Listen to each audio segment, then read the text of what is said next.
हल्द्वानी में कांग्रेस के राष्ट्रीय अध्यक्ष मल्लिकार्जुन खड़गे की रैली से पहले सियासी पारा चढ़ गया है। कांग्रेस के प्रदेश अध्यक्ष गणेश गोदियाल और नेता प्रतिपक्ष यशपाल आर्य कार्यकर्ताओं के साथ एसएसपी ऑफिस पहुंच गए और कार्यालय के अंदर ही धरने पर बैठ गए। कांग्रेस नेताओं का आरोप है कि कांग्रेस अध्यक्ष खड़गे की रैली में शामिल होने आ रही कांग्रेस कार्यकर्ताओं की बसों को पुलिस प्रशासन जगह जगह रोक रहा है। इसी के विरोध में कांग्रेस ने एसएसपी ऑफिस में धरना शुरू कर दिया। उन्होंने पुलिस और प्रशासन पर सरकार के एजेंट के रूप में काम करने का आरोप लगाया है। इसके बाद एसपी मौके पर पहुंचे और बैरिकेडिंग हटाकर बिना चेकिंग बसों को आने का निर्देश दिया। तब जाकर कांग्रेस कार्यकर्ताओं ने अपना धरना समाप्त किया। जी तक जब ये सूचना आई कि हर जगह पर हल्द्वानी आने वाली सड़कों पर पुलिस ने कांग्रेस के सभी लोगों को रैली में आने से रोकने का काम कर रही है, तो हमने पहले आर्य जी ने मंजूनाथ टीसी से फोन पर बात की और वो स्पष्ट मुकर गए कि नहीं हमने ऐसा नहीं किया, जबकि वो खुद जब आ रहे थे तो उनको भी रोका गया।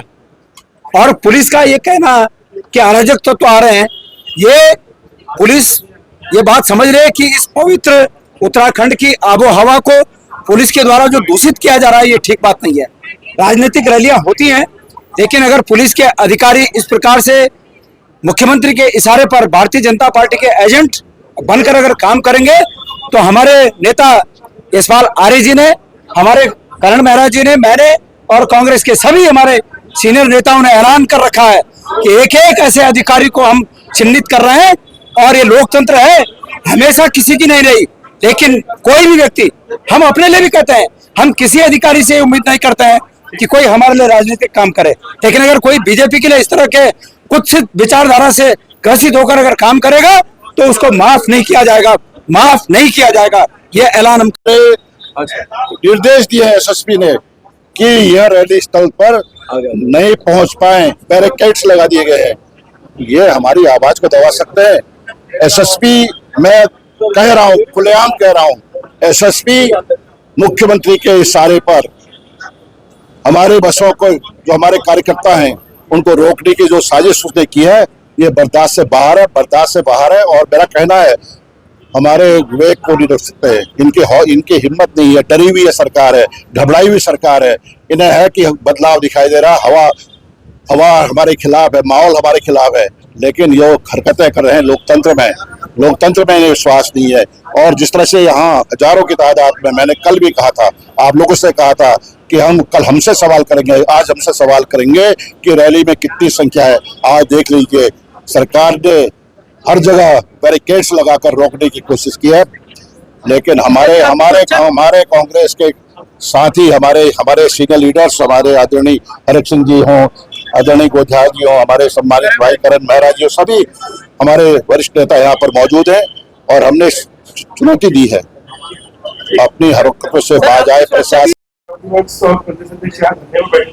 बसें रोकी जा रही है। आज हल्द्वानी में रैली है और यहाँ पे आसपास के जो सरहदी जनपदों से काफी संख्या में उनके कार्यकर्ता आ रहे हैं।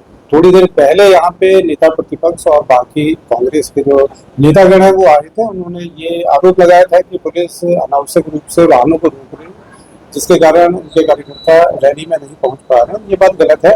कुछ बॉर्डर्स पे चेकिंग लगाई थी। माननीय नेता प्रतिपक्ष राज्यसभा श्रीमान खड़गे जी का कार्यक्रम यहाँ पे है, वो Z+ प्रोटेक्टी है। उस रैली में कोई ऐसा अवांछित व्यक्ति वस्तु न आए, उसके तहत ये चेकिंग की जा रही थी।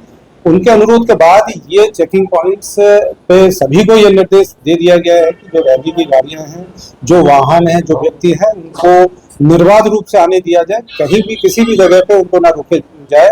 उनके साथ पहले से ही जो तय हुआ था, जिस स्थान पे गाड़ियों की पार्किंग है, उन स्थानों तक वो गाड़ी आएंगी और वहां से रैली के लिए जितने भी लोगों को आना है, कार्यकर्ताओं को आना है, वो आएंगे। अभी भी कुछ बसें क्या रोकी गई है? इस समय किसी भी पॉइंट पे कोई भी बस या कोई भी व्यक्ति नहीं रोका गया है। सभी निर्बाध रूप से रैली स्थान पे पहुंच गए।